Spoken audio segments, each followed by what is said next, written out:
आप सभी भक्तों के श्री चरणों में मेरा प्रणाम। आप सबको हार्दिक अभिनंदन। श्रीमद् भागवतम की सत्र में आज श्रीमद् भागवतम के प्रथम स्कंद का पंचम अध्याय श्रील व्यासदेव को श्री नारद मुनि का उपदेश। आज इसके बारे में हम लोग चर्चा करेंगे। आप सभी थोड़ा सीरियस या गंभीर पूर्वक इस अध्याय को ध्यान पूर्वक सुनिए, क्योंकि यहाँ पर भगवान की शुद्ध भक्तों की लीलाएं, कथाएं वर्णन किया गया है। तो चलिए हम लोग शुरू करते हैं आज का श्रीमद् भागवतम का सत्र।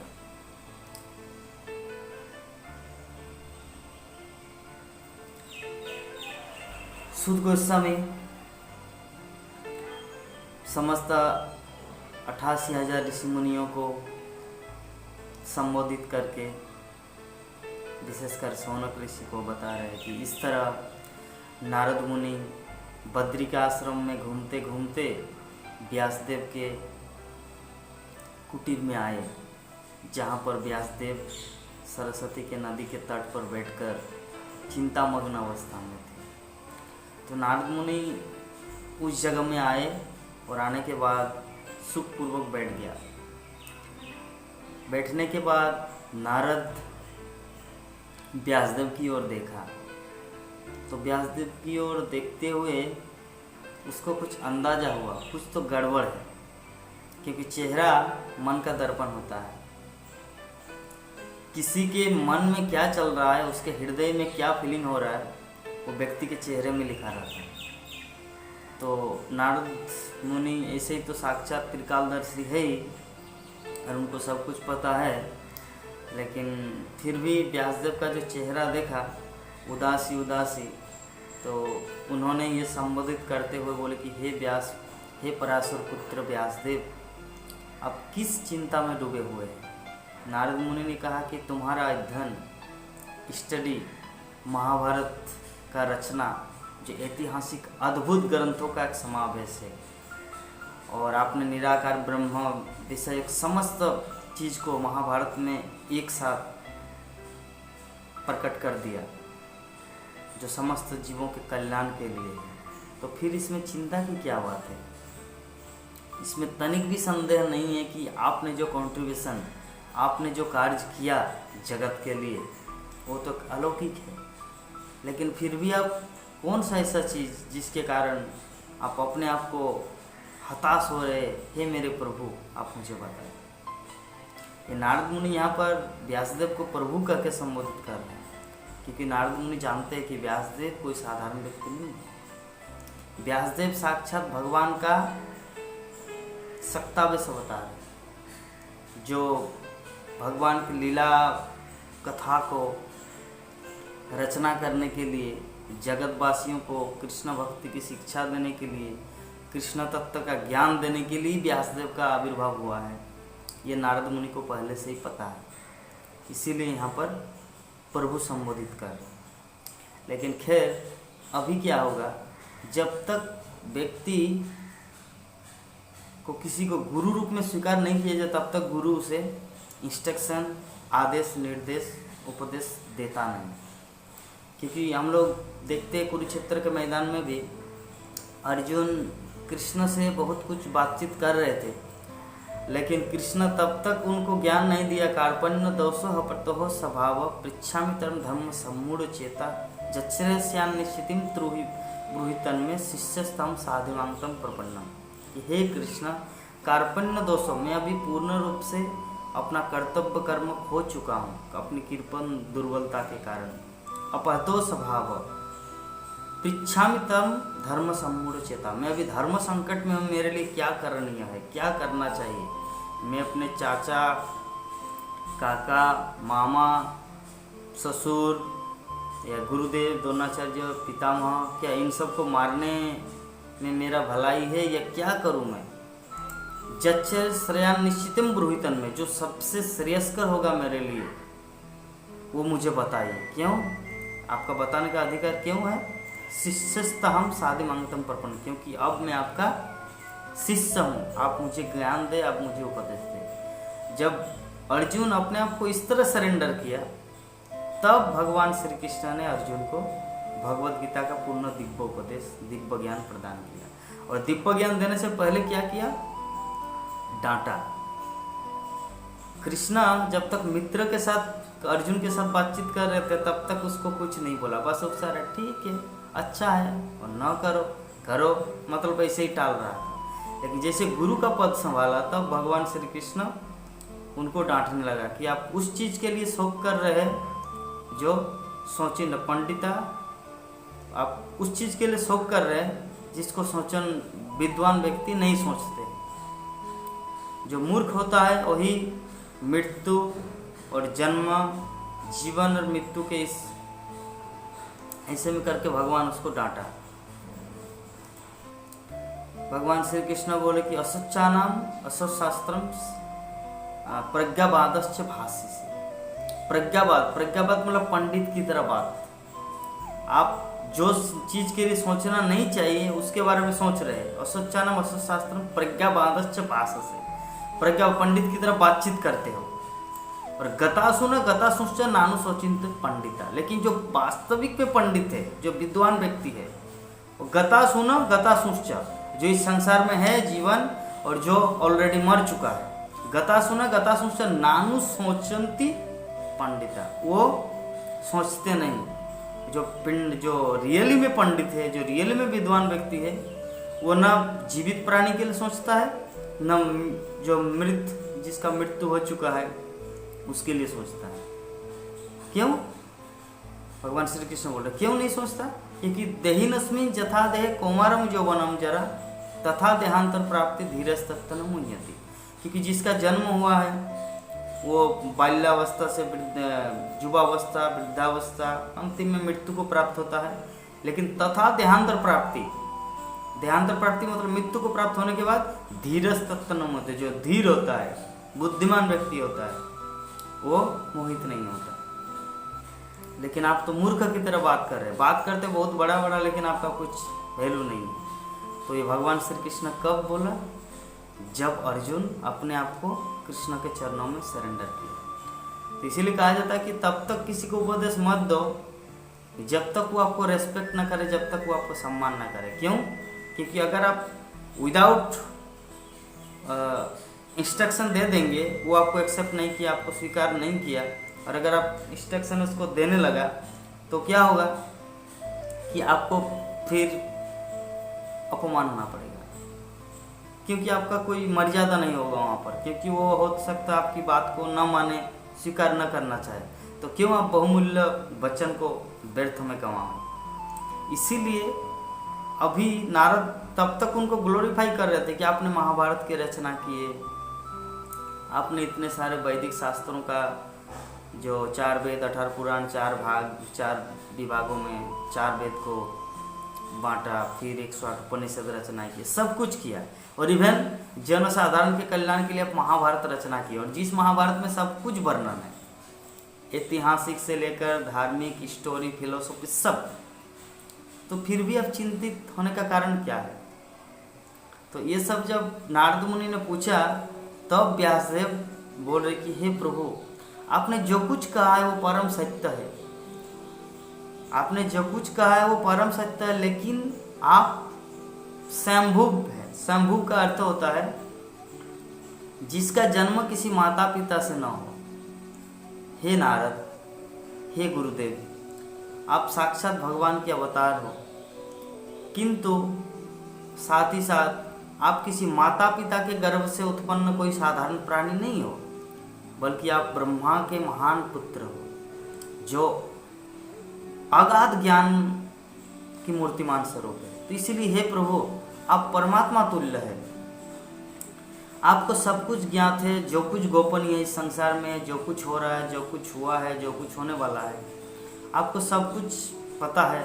लेकिन पता नहीं मेरे असंतोष का क्या कारण है। हे प्रभु, आप उसको खोज निकाले और उसको खोज निकाल कर आप मुझे बताए, क्योंकि मेरे असंतोष का कारण क्या है।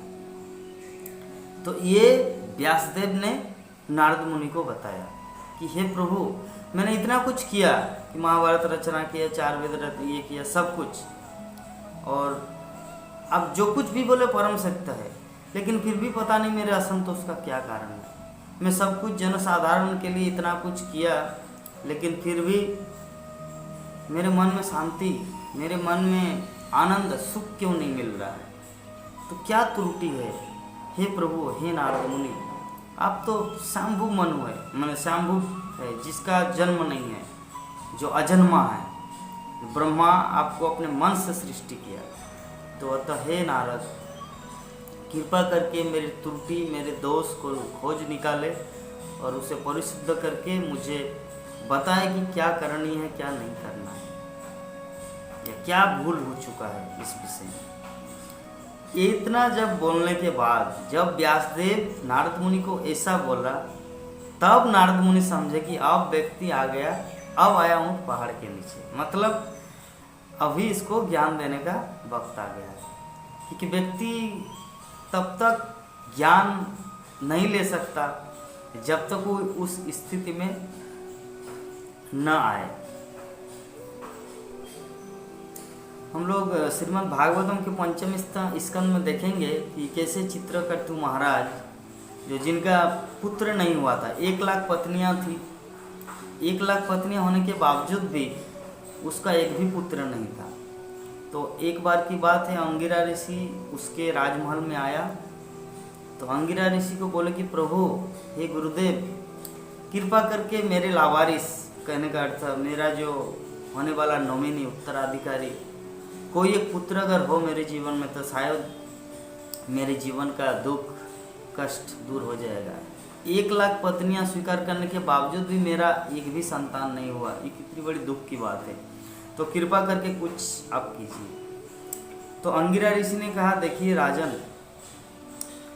आपके किस्मत में, आपके नसीब में, भाग्य में पुत्र संतान नहीं लिखा है, लेकिन फिर भी जब आप मुझे रिक्वेस्ट कर रहे, अनुरोध कर रहे, तब तो मेरा यह धर्म है, यह कर्तव्य है आपको पुत्र देना। लेकिन एक चीज़ हमेशा याद रखना, यही आपके शोक और दुख का कारण होगा। हर्ष और शोक का कारण होगा। हर्ष का अर्थ होता है हैप्पी और शोक का अर्थ होता है अनहैप्पी, मतलब खुशी और दुख एक साथ में, जिसको कहा जाता है हर्ष और शोक। तो महाराज बोले कि प्रभु, जो भी हो, आप मुझे एक संतान प्रदान करें। तो अंगिरा ऋषि बोले, फिर से बोले, देखिए महाराज, मान लीजिए मैं आपको संतान दे दूंगा, लेकिन जितना दुख अभी आपका है उससे कई ज़्यादा दुख अगर बढ़ जाए तो उस संतान के खातिर, तब आपका क्या होगा? तो महाराज अभी मन ही मन सोच रहा है, हो सकता है संतान जब आएगा तो मेरा दुख बढ़ जाएगा। इसका मतलब क्या है? वो मन ही मन अभी लड्डू खा रहे कि हो सकता है कि बच्चा, जब हम बोलेंगे ए डायबिटीज हो जाएगा, मीठा कम खाओ, थोड़ा दूसरा कुछ खाओ, मिष्टी कम खाओ, हाँ, ऐसे करके हो सकता है मैं कुछ इंस्ट्रक्शन दूंगा अपने पुत्र को, वो सुनेगा नहीं। अरे अभी खेलो मत, पूरा दिन आप खेलेंगे तो खाएंगे कहाँ, खाएंगे कब? आपकी माँ बुला रही, चलाओ, नहीं नहीं बाबा मैं खेलूंगा। तो हो सकता है इस तरह कुछ नटखट नंदलाला करेंगे, और जिसके अगर वो मेरी बात नहीं मानेंगे, जिसके कारण मुझे कष्ट होगा। वो ऐसा ऐसा मन में लड्डू खा रहे, उसको पता नहीं कि भविष्य में बच्चा मरेगा, उसको पता नहीं है। एक्चुअली अंगिरा ऋषि भूत वर्तमान भविष्य त्रिकालदर्शी जानते हैं कि अभी ये पुत्र के लिए लालायित है, और पुत्र जब मिलेगा तो बहुत खुशी आनंदित होंगे, और जैसे पुत्र जब चला जाएगा, मृत्यु होगा, तो भी पुनः दुख के सागर में गिर जाएंगे। तो खैर, जब महाराज जिद किया, महाराज को पता नहीं, महाराज का तो ये पूरा डिटेल नहीं बताया, अगर पहले ही डिटेल बता देंगे आपका पुत्र का मृत्यु होगा, तब तो पुत्र को नहीं लेंगे।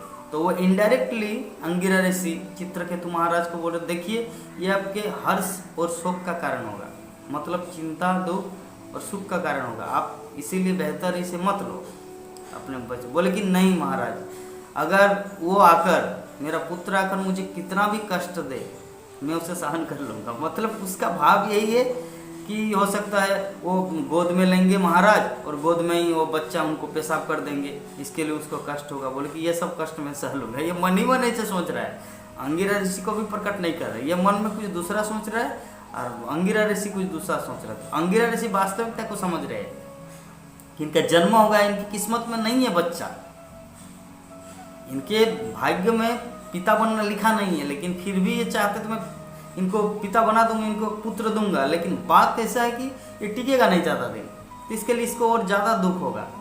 तो खैर जिस टाइम वो मदनमत्त है पुत्र पुत्र पुत्र पुत्र, तो उस टाइम वो भगवत भक्ति का ज्ञान या भगवत तत्व का ज्ञान नहीं समझेगा। तो अंगिरा ऋषि बोला चलो पहले इसका भौतिक इच्छा को ही मिटा देते। तो अंगिरा ऋषि ने उसे फल दिया और वो फल अपनी पत्नी को दिया और वो पत्नी फल खाई और उसके बाद कुछ दिन बाद वो गर्भवती हुई और एप्रोप्राइट टाइम मतलब यथा समय में उनका पुत्र हुआ। तो पुत्र का नाम दिया गया हर्ष शोक। हर्ष शोक मतलब हर्ष मतलब खुशी, शोक मतलब चिंता, कि पहले आनंद होगा उसके बाद निरानंद होगा।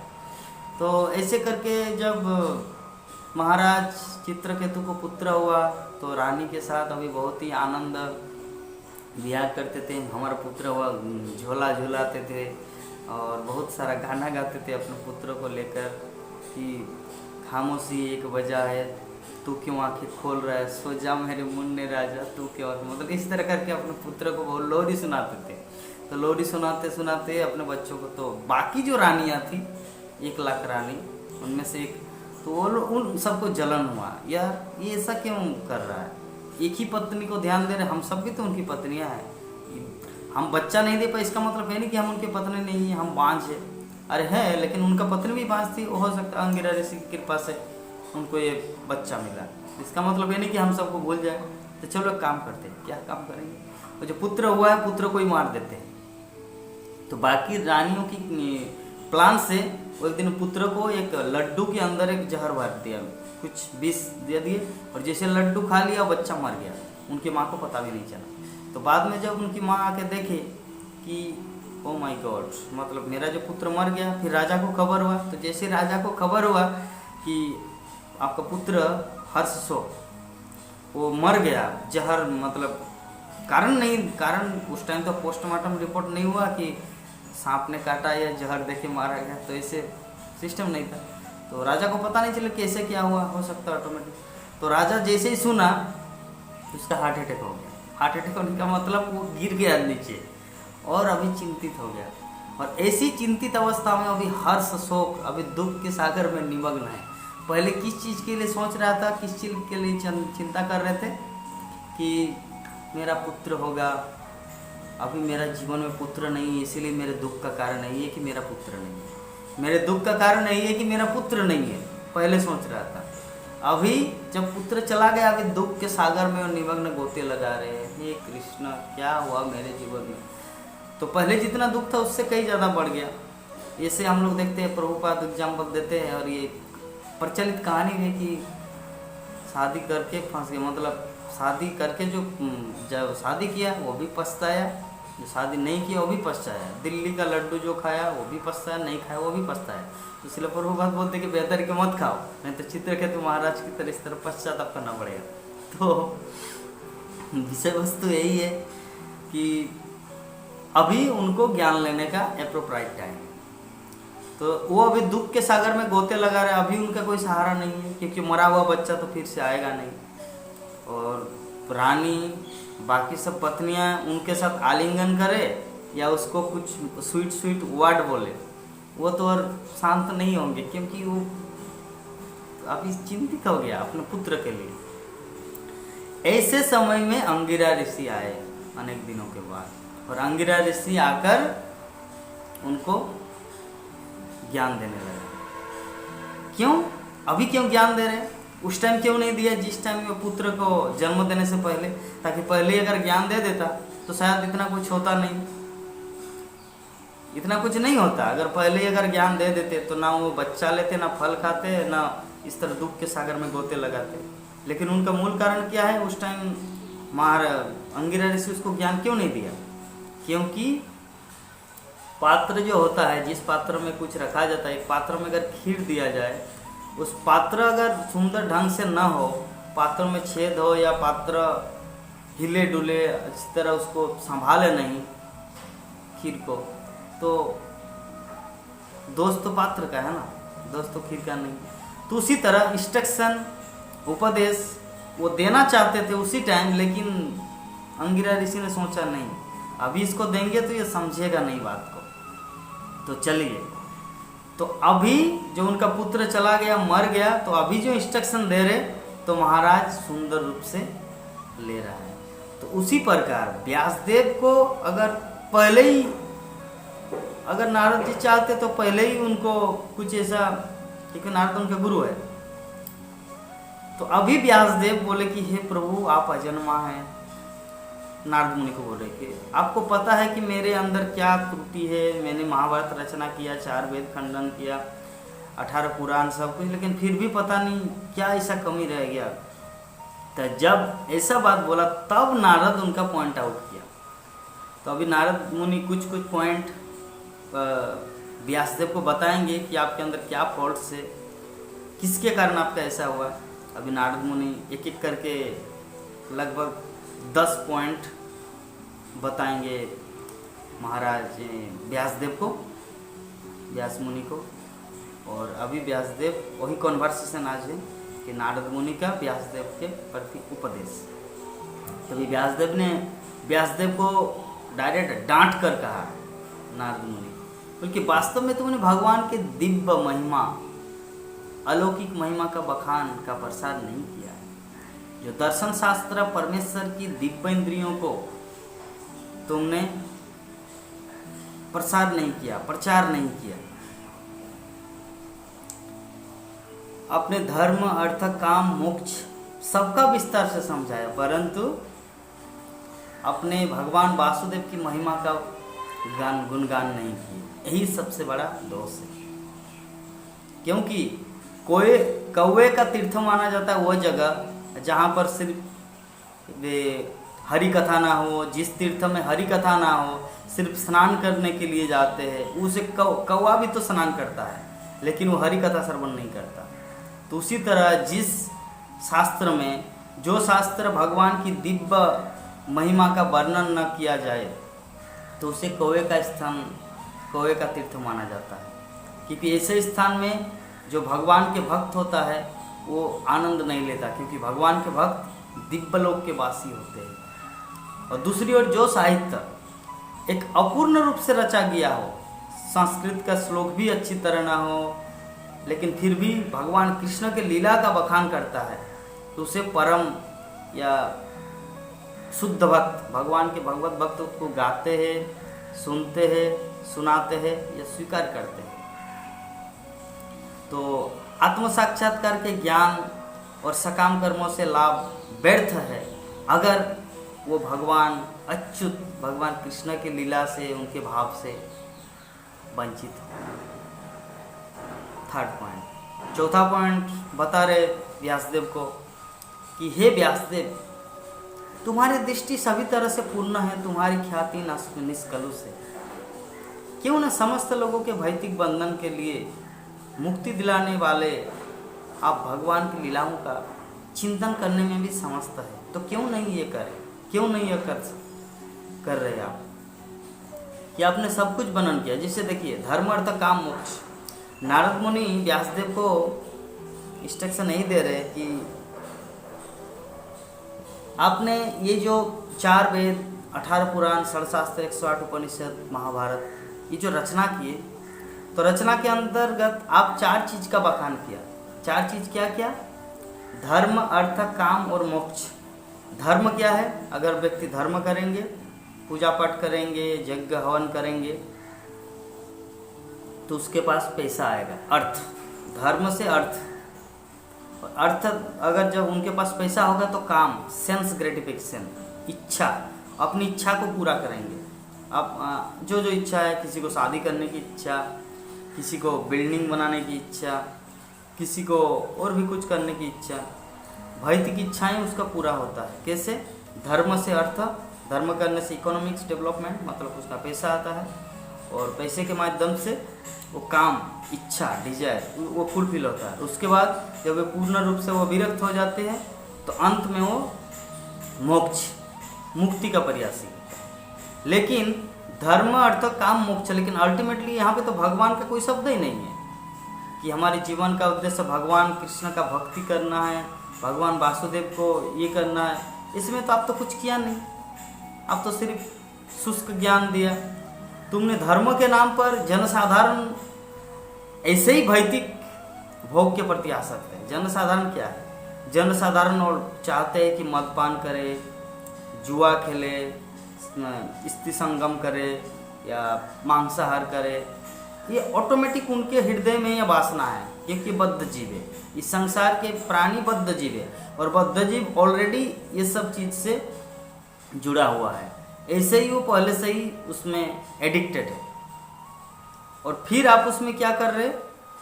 घी डाल रहे। ऐसे ही वो धधकती आग की तरह जल रहा है, लेकिन आप उसमें घी डाल रहे हैं। तो ऐसे जनसाधारण को बस कृष्ण भक्ति का ज्ञान देना चाहिए, क्योंकि प्रकृति के अनुसार या हमारे कर्म फल के अनुसार जिसको जो मिलने वाला है वो तो ऑटोमेटिक मिल के रहेगा। उदाहरण स्वरूप नारद मुनि व्यासदेव को समझा रहे हैं। देखिए, कोई भी व्यक्ति नहीं चाहता कि उसके जीवन में दुख आए, वो दुख न चाहते हुए भी उसके जीवन में दुख आता है। तो उसी प्रकार अगर हमारे जीवन में हम अगर सुख नहीं भी चाहे, लेकिन अगर किस्मत में, नसीब में अगर लिखा हुआ है सुख का, भाग्य में लिखा है, तो सुख जरूर आएगा। तो इसीलिए व्यक्ति को उस चीज के लिए, भौतिक चीज के लिए प्रयास नहीं करना चाहिए, क्योंकि जो सुख मिलने वाला है वो ऑटोमेटिक आएगा। जैसे दुख आते है उसी तरह सुख भी आएगा। तो इसीलिए व्यक्ति को क्या करना है? कृष्ण भक्ति को कैसे करना है, कृष्ण प्रेम, कृष्ण तत्व को जानना, अपने जीवन को आत्म साक्षात्कार के लिए उस पथ की ओर ले जाना है। यह 6वां पॉइंट। 7वां पॉइंट में नारद मुनि व्यासदेव को बता रहे कि तुम में पूर्ण दृष्टि है और आप साक्षात भगवान के ही अंश हो। तो हे व्यास, समस्त लोगों के कल्याण हेतु भगवान श्री कृष्ण के लीलाओं विषय अधिक से अधिक वर्णन कर। नारद मुनि क्यों ऐसा बोल रहे हैं? क्योंकि नारद मुनि को पता है कि जो व्यासदेव ये कोई साधारण व्यक्ति नहीं है, ये पराशर पुत्र, सत्यवती पुत्र है, लेकिन ये साक्षात भगवान है। भगवान का वांगमय जो सत्ता विषवतार है, जिन्होंने समस्त वैदिक ज्ञान को, समस्त भगवान की अनंत लीलाओं को वेदों के माध्यम से, पुराणों के माध्यम से संकलित किया। तो नारद मुनि यही इंस्ट्रक्शन दे रहे उनको कि हे व्यासदेव, तुम में बहुत ही क्वालिटी है आपके अंदर, आप कुछ भी कर सकते हैं जनसाधारण के कल्याण के लिए। तो एक काम कीजिए, मेरे विचार से जनसाधारण को कल्याण के लिए विद्वान को कहना है। नारद मुनि अपनी बात को घुमा के बोल रहे कि विद्वानों का कहना है कि तपस्या, वेदाध्ययन, यज्ञ, सबका उद्देश्य, जैसे व्यक्ति यज्ञ करता है, तपस्या करते हैं, वेदाध्ययन करता है, सबका उद्देश्य उत्तम श्लोक भगवान की दिव्य लीला का जो वर्णन है वही जाकर समाप्त होता है। कहने का अर्थ है, जैसे मान लीजिए कोई एक 10 मंजिला छत में उठ रहे हैं, तो सीढ़ी पहला स्टेप में जाते हैं, पहला 1 floor, first floor, second floor, third floor, fourth floor. तो अल्टीमेटली उनको जो पूरे बिल्डिंग का रूफ, जो सबसे ऊपर जो छत है, वो तो अल्टीमेटली 10 के बाद आएगा, 10 के बाद, अगर 10 मंजिला छत है तो उसी प्रकार यहाँ पे नारद मुनि उनको समझा रहे व्यासदेव को कि विद्वानों का कहना है कि वेदाध्ययन हो, तपस्या हो, यज्ञ हो, ऑस्टेरिटी, कुछ भी, लेकिन इसका अंतिम ये सब एक स्टेप है, first floor, second floor, third floor, fourth floor, like that. अंत में जो रूप है ऊपर, सबसे ऊपर, वो क्या है? भगवान की दिव्य लीलाओं का महिमा कीर्तन। तो मेरी इच्छा यही है कि आपने महाभारत, 4 वेद, 18 पुराण, ये सब लिखा, लेकिन इसमें क्या है ना, आप धर्म, अर्थ, काम और मोक्ष को वर्णन किए, भगवान की लीला कथा का वर्णन इसमें आप नहीं किया। तो इसीलिए बेहतर है, मेरी इच्छा ये है कि आप भगवान की दिव्य लीला कथाओं को वर्णन कीजिए। क्यों? तुम में वो क्वालिटी है, आपके अंदर वो बहुत ही दिव्य क्वालिटी है, आप वो कर सकते हैं। जब इतना कुछ किए तो आप एक चीज कीजिए। तब नारद मुनि उनको अपना स्टोरी बता रहे हैं कि मेरे पिछले जीवन का, कि भक्ति, भगवान की लीला कथा को लिखना या भगवान की लीला कथा की व्याख्या करना जनसाधारण जब पढ़ेंगे तो कितना इम्पोर्टेंट है। ये नारद मुनि अपने जीवन के लाइफ एक्सपीरियंस के माध्यम से अभी व्यासदेव को बता रहे हैं कि एक बार की बात है, पिछले जीवन में नारद मुनि डायरेक्ट बता रहे हैं कि पिछले जीवन में मैं दासी पुत्र था। अभी तो मैं इस जीवन में नारद मुनि के रूप में, पिछले जीवन में एक दासी मतलब सर्वेंट, मेड सर्वेंट, जो दूसरों के घर में काम करती है, मैं उसी दासी पुत्र के रूप में जन्मा था। तो जब चातुर्मास्य चल रहा था तो चातुर्मास्य के समय बहुत सारे भक्ति वेदांत स्वामी, बहुत सारे संत पुरुष हमारे उस गांव में आए थे। तो चातुर्मास्य के समय मेरी माँ वहाँ पर जाके उन लोगों का सेवा करते थे, उसका कपड़ा धो देते थे, बर्तन साफ कर देते थे, घर मोचते थे, रूम क्लीन, और रसोई भी करते थे उन लोगों के लिए। बहुत ही प्रेम से मेरी माँ उन लोगों का सेवा करते थे। तो मैं जाता था अपनी माँ के साथ, और उन लोगों का जो ये सब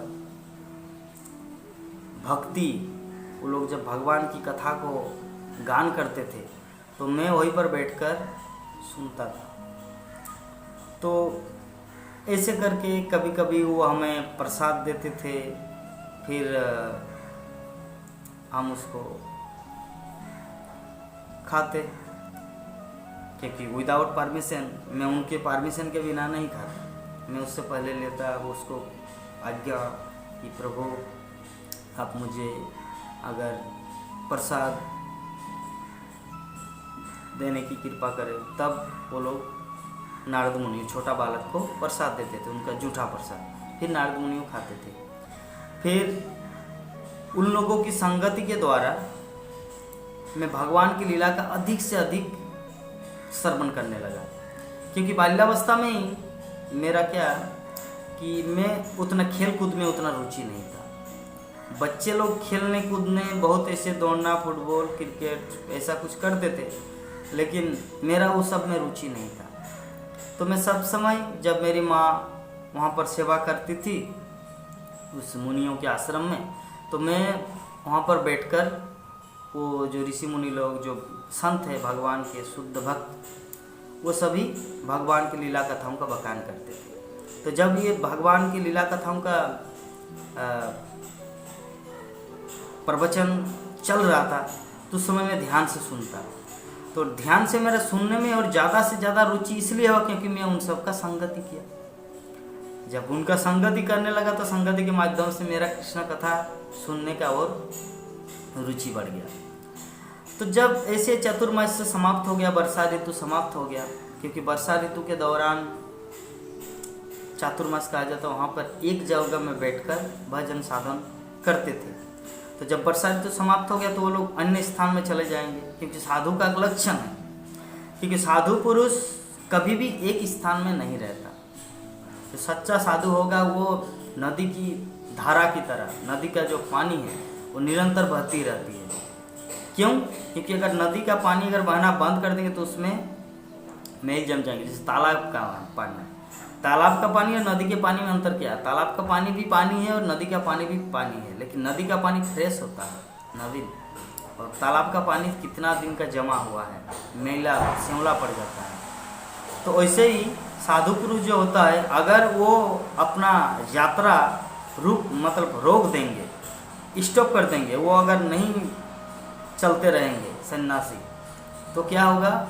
उस जगह के प्रति उनका आसक्त होगा, उस जगह के प्रति, उस सीट के प्रति, उस कुर्सी के प्रति, पद के प्रति, जो हम लोग को दिखने को मिलता है। बड़े बड़े साधु फेल डाउन हो जाते हैं जब वो अपना ड्यूटी है, अपना कर्तव्य से वो जब मुकर जाते हैं। इसीलिए साधुओं का ये नियम है कि वो कभी भी एक स्थान में न रहे, वो सर्वदा इस तरह यात्रा में रहते हैं। तो जब चतुर्मास खत्म हो गया तो मुझे वो सब आशीर्वाद दिया, और आशीर्वाद के देने के बाद वो सभी अन्य स्थान में चले गए। और वो आशीर्वाद क्या आशीर्वाद दिया? वो आशीर्वाद इस तरह दिया कि मुझे कृष्ण के साथ मेरा भेंट हो, भगवान कृष्ण के साथ मेरा भेंट हो, इस तरह का मुझे आशीर्वाद दिया। तो मैं उन सबको प्रणाम किया और वो लोग हमें गुह्य ज्ञान दिया, इतना सुंदर गुह्य ज्ञान दिया कि मैं साक्षात भगवान कृष्ण को देख पाया, मैं साक्षात भगवान कृष्ण से भेंट किया। कृष्ण मुझे समस्त दिव्य ज्ञान बताए कि ऐसा ऐसा करना है, ऐसा ऐसा नहीं, ऐसा करके समस्त दिव्य ज्ञान मुझे बताए। ततः हे व्यासदेव, कृपा करके वो सर्वशक्तिमान भगवान के उन कार्यकलापों का वर्णन करो जिसे तुमने वेदों के अपार ज्ञान है, क्योंकि उसमें विद्वंजन जो भगवान के भक्त है या जो विद्वान है, क्योंकि दो तरह के प्राणी होती संसार में, एक दुखी और दूसरा दुखी है लेकिन वो विद्वान है, वो सर्वदा ज्ञान, नया नया ज्ञान आरोहण करना चाहता है, नया नया ज्ञान लेना चाहते हैं। तो नारद मुनि व्यासदेव को बताया कि विद्वान जन आपके ज्ञान को सराहना इसलिए करेंगे क्योंकि विद्वान जन, वेदों का अर्थ क्या है? वेदस्य सर्वर अहमेव वेद। वेदों का अर्थ है वेद पढ़ने का, ये शास्त्र पढ़ने का उद्देश्य यही है भगवान को जानना। भगवान भगवत गीता में अर्जुन को बता रहे कि वेदस्य सर्वेर अहमेव वेद, समस्त वेदों का उद्देश्य क्या है? मुझे जानना। तो इसीलिए हे व्यासदेव, अगर आप सर्वशक्तिमान भगवान कृष्ण की लीलाओं का, अलौकिक दिव्य लीलाओं का अगर आप वर्णन करेंगे तो जो विद्वान जन है उन लोगों का जो ज्ञान पिपासा वो मिट जाएगा। ज्ञान पिपासा का अर्थ क्या होता है? वो जो बताए कि उद्देश्य क्या है वेदों का पढ़ने का उद्देश्य? भगवान को प्राप्त करना। कोई परीक्षा देता है स्कूल में, उसका उद्देश्य क्या है? रिजल्ट प्राप्त करना, रिजल्ट उसे 5 डिवीजन लाना, इसीलिए परीक्षा देना। ऐसे ही तो परीक्षा नहीं देंगे ना उतना कष्ट करके, वो परीक्षा किस लिए दे रहा? ताकि रिजल्ट आए। तो उसी तरह विद्वान जन इतना सब धार्मिक ग्रंथ या विभिन्न किताब क्यों पढ़ते हैं? भगवान को जानने के लिए, ताकि भगवान को और अधिक से अधिक जाने, क्योंकि यही मानव जीवन की सार्थकता है। तो इसीलिए अगर आप श्रीमद् भागवत महापुराण, श्रीमद् भागवत का अर्थ होता है भगवान की दिव्य लीलाओं का अलौकिक संग्रह, जहाँ पे भगवान की अनंत लीला जहाँ पे वर्णित हो। तो इसीलिए हे व्यासदेव, आपके पास वेदों का अपार ज्ञान है, समस्त पुराणों का ज्ञान है। मैं चाहता हूँ कि समस्त ज्ञान का निचोड़ इस श्रीमद् भागवत में आप लिख दीजिए, जहाँ पर भगवान कृष्ण के दिव्य नवीन नवीन लीलाओं का बखान हो, नवीन नवीन लीलाओं का व्याख्या हो। जो ज्ञान पिपासा वाले व्यक्ति जब इसको पढ़ेंगे तो उनका जो ज्ञान का जो अल्टीमेट गोल वो मिल जाए, क्योंकि वासुदेव सर्वमिति समात्मा सुदुर्लभ। भगवद गीता में कहा गया कि बहुनाम जन्म नामन्ते ज्ञानवान मांग प्रपद्यते, कि अनेक अनेक जन्मों के बाद जिसको वास्तविक ज्ञान होता है वो क्या करते हैं? ज्ञानवान मांग प्रपद्यते, मतलब सरेंडर होता है किसके प्रति? वासुदेव सर्वमिति समात्मा सुदुर्लभ। जो भगवान कृष्ण के प्रति अपने आप को समर्पण कर देता है, ये अनेक अनेक जन्मों के ज्ञान के बाद होता है। समात्मा सुदुर्लभ, वो महात्मा दुर्लभ होता है। तो इसीलिए हे व्यासदेव, मैं चाहता हूँ कि आप भगवान कृष्ण की दिव्य लीलाओं का व्याख्या करें और वैसे ग्रंथ श्रीमद् भागवत पुराण की रचना करें। क्योंकि और दूसरी बात ये है, ये तो विद्वान जन की बात है, जो प्राणी, जो व्यक्ति संसार में साधारण मनुष्य जो दुखी है, और दुखी प्राणी भी इससे उसको राहत मिलेगा, क्योंकि सामान्य लोग दुख कष्टों का दूर करने का एक ही मात्र उपाय है श्रीमद् भागवत का अध्ययन, श्रीमद् भागवत में भगवान की दिव्य लीलाओं का वर्णन। जब भगवान की दिव्य लीलाओं का वर्णन वो सुनेंगे तो दुखी प्राणी, सामान्य जन है, उनका भी कल्याण होगा, क्योंकि उनका दुख कष्ट का समन होता है। क्योंकि विधाता के विधान के अनुसार जितना जिसको कष्ट मिलना है, जितना जिसको सुख मिलना है वो तो मिलेगा ही, लेकिन भागवतम की कथा साक्षात भक्ति में है। और भक्ति करने से व्यक्ति का जो कर्मफल है वो मिट जाता है। किसी के जीवन में अगर दुख भी लिखा है, लेकिन वो अगर कृष्ण भक्ति चालू कर देता है तो उनका दुख कष्ट मिट जाता है और उसको वरदान मिल जाता है भक्ति का, और सब तरह से उसको अलौकिक ऐश्वर्य प्राप्त होता है। और ये इसका जीता जागता उदाहरण हम लोग देखते हैं सुदामा के जीवन में। सुदामा इतना गरीब था कि उनको खाने के लिए नहीं मिलता था। दिन में 5 दिन 6 दिन के बाद पानी पी के या एक दाना चावल को उस जहाँ पे राइस को सिद्ध किया जाता है वहाँ पे एक दाना डाल देते और पानी पी के बेचारा सो जाते थे। सुदामा इतना गरीब था, लेकिन जब कृष्ण की हेतु की कृपा हो तब क्या हुआ, सुदामा राजा बन गया। तो उसके किस्मत में, उसके भाग्य में लिखा था कि वो ब्राह्मण कभी सुखी नहीं होगा। क्यों? क्योंकि उन्होंने अपने जीवन में या पूर्व जीवन में कुछ ऐसा किया है जिसके कारण उसके जीवन में सिर्फ दुख लिखा है, गरीबी लिखा है। तो लेकिन जब कृष्ण आए उसके जीवन में, तो कृष्ण भक्ति ऐसा चीज़ है, कृष्ण भक्ति कृष्ण को थोड़ा सा चावल प्रदान किया था द्वारका में जाकर। सुदामा देना नहीं चाह रहे थे, लेकिन जब कृष्ण चावल खा लिया तो कृष्ण उनका ऋणी बन गया। तो कृष्ण ऋणी बन गया तो अभी कृष्ण क्या किया, उनको अपना जैसा ही राजा बना दिया। पुरंदर राजस्थान का राजा बना दिया सुदामा को। वो द्वारका का राजा है और सुदामा का पुरंदर का राजा बना दिया। इतना बड़ा राजमहल, धन धान्य ऐश्वर्य सब, पत्नी सुंदर पत्नी बन गई वसुंधरा। चिर यौवन का वरदान दे दिया लक्ष्मी देवी। चिर यौवन का अर्थ तो जो कभी बूढ़ी नहीं होगी। लक्ष्मी देवी आके उनको चिर यौवन का वरदान दे दिया। तो ऐसे करके भगवान श्री कृष्ण सुदामा को राजा बना दिया। तो किसके बलबूते पर? क्यों? क्योंकि उन्होंने भक्ति किया। क्या भक्ति किया? भगवान को थोड़ा प्रसाद मतलब कुछ खिलाया। तो अगर हम लोग भी करेंगे, भगवान क्या बोलते हैं, पत्रम पुष्पम फलम तो में जो में भक्ता परिच्छति तदाम भक्त उपरित स्नामी परित आत्मा। मतलब अगर कोई मुझे पत्र, सुदामा ऐसा किया था, एक तुलसी पत्र, पुष्पम भगवान को रोज फूल चढ़ाते, फलम कोई फल देता है। सुदामा इतना गरीब था वो खुद ही चावल दिया कृष्ण को द्वारका में जाकर। पुष्पम फलम तोयम जल अर्पण किया।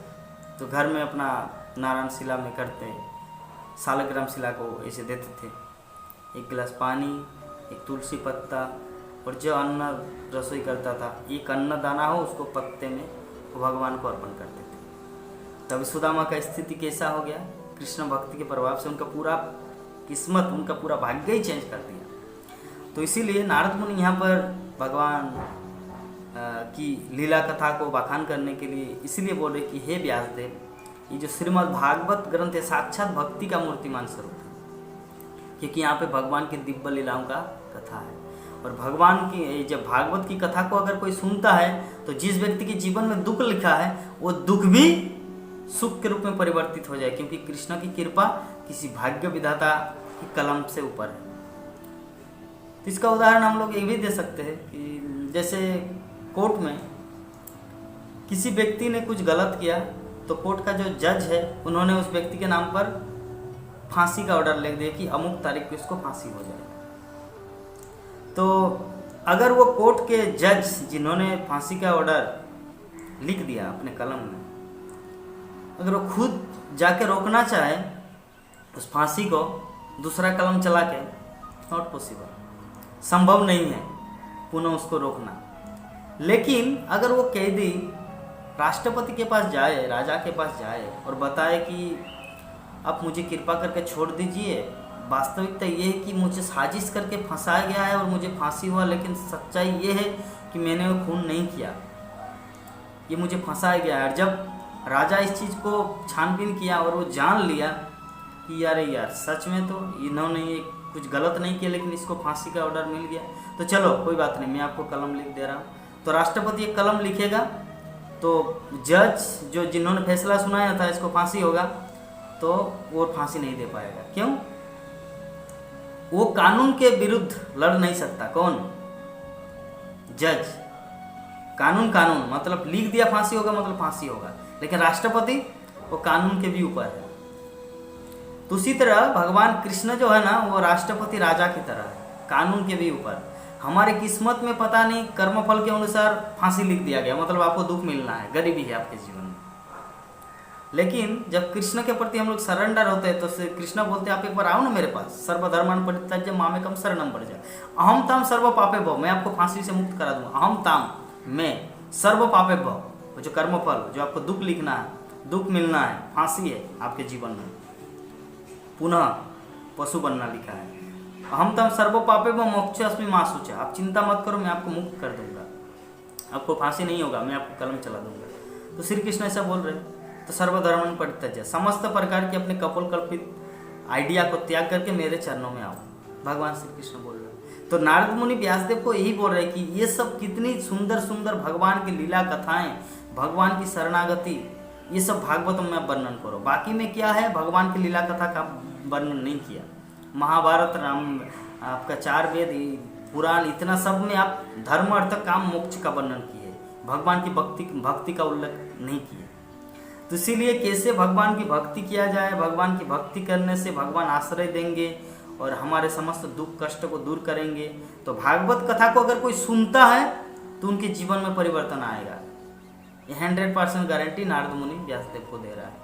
पहले कि भागवतम लिखने का 2 कार्य के जो विद्वान व्यक्ति जो भगवान को जानने के लिए कितना प्रयास कर रहे हैं, तो उसको सहज ही प्राप्त होगा। अगर भागवत को कोई पढ़ेगा, भागवत को सुनेगा, उसे भगवत तत्व का संपूर्ण ज्ञान उनके हृदय में प्रकट हो जाएगा। क्योंकि भागवत की महिमा ही ऐसा है कि भागवत को अगर कोई सुनेगा, भागवत को पढ़ेगा, तो साक्षात भगवान कृष्ण उनको दर्शन देंगे। और दूसरी बात, जिसके जीवन में कर्मफल दुख लिखा हुआ है, लेकिन वो भी अगर भागवतम का पठन करते हैं तो उनके समस्त दुख दूर हो जाएगा और उनके जीवन में सौभाग्य का उदय होगा।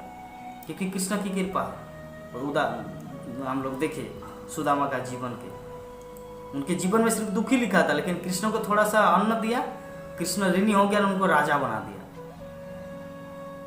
तो उसी तरह हम लोग इस जीवन में सिर्फ दुख कष्ट उठा रहे हैं, लेकिन अगर कृष्ण भक्ति करेंगे, श्रीमद् भागवत की कथा को सुनेंगे, तो श्रीमद् भागवत की कथा को सुनने के माध्यम से समस्त जनसाधारण दुख से मुक्त होकर शांति और सुख से अपने जीवन में शांति सुख ला सकते हैं और अपने जीवन में शुद्ध भक्ति करके भगवान के पास जा सकते हैं।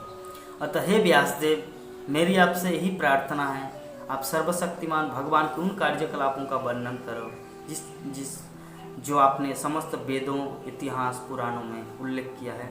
उसका एक ही ग्रंथ में जिसमें भगवान का लीला कथा व्याख्या हो और लोगों का दुख दुर्दशा दूर हो के अपने जीवन को सार्थक हो। तो ये नारद मुनि का उपदेश था, आज का टॉपिक जो व्यासदेव को सुनाया।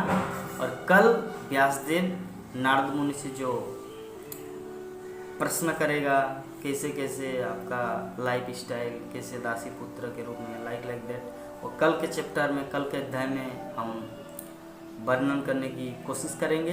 तो आज का टॉपिक था हमारा श्रील व्यासदेव को नारद मुनि का उपदेश कि भागवतम, जो सुद गोस्वामी को पूछे थे शौनक ऋषिगण की भागवतम लिखने की प्रेरणा व्यासदेव को कहाँ से प्राप्त हुआ, तो ये व्यासदेव को भागवतम लिखने की प्रेरणा प्राप्त हुआ नारद मुनि की कृपा से। क्योंकि नारद मुनि उसे भागवतम लिखने का ऑर्डर दिया, क्योंकि जितने सारे वेद वेदांत लिखे हुए सब में धर्म अर्थ काम मोक्ष का वर्णन है। और भागवतम लिखिए जिसमें व्यक्ति का पूर्ण हृदय ही शुद्ध हो जाएगा और वो दुख कष्ट से उसको मुक्ति मिलेगा। भागवतम की अलौकिक महिमा, क्योंकि भागवत साक्षात भगवान कृष्ण है। जैसे कृष्ण मछली के रूप में भी आते हैं तो इसका मतलब ये नहीं कि मछली है, बल्कि वो साक्षात भगवान है। जैसे भगवान बराह सुअर के रूप में आते, इसका मतलब ये नहीं कि सुअर है, बल्कि वो भगवान है। तो उसी तरह भगवान जो इस भागवतम के रूप में आते हैं, कोई कागज का टुकड़ा नहीं है, पुस्तक नहीं है, बल्कि साक्षात भगवान है। जिसको मछली नहीं है, मत्स्य बता रहे, वो बड़ा, वो सुअर नहीं है, बराह बता रहे, और नृसिंह बाघ नहीं है, वो तो सिंह नृसिंह बता रहे। उसी तरह ये पुस्तक कोई कागज नहीं है, ये साक्षात भगवान है, भागवत बता रहे। तो इसीलिए ये भागवत की महिमा है। तो आज नारद मुनि वही व्यासदेव को भागवतम लिखने की प्रेरणा दिए, इंस्पिरेशन मिला।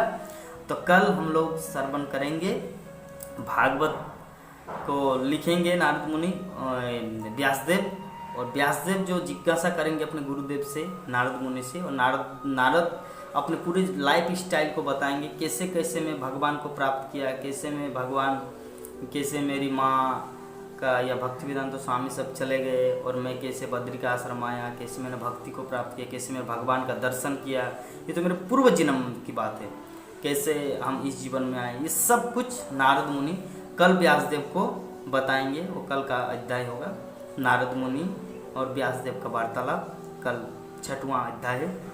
आज था 5वां अध्याय, श्रीमद् भागवतम के 5वें स्कंद के 5वां अध्याय आज वर्णित हो चुका है।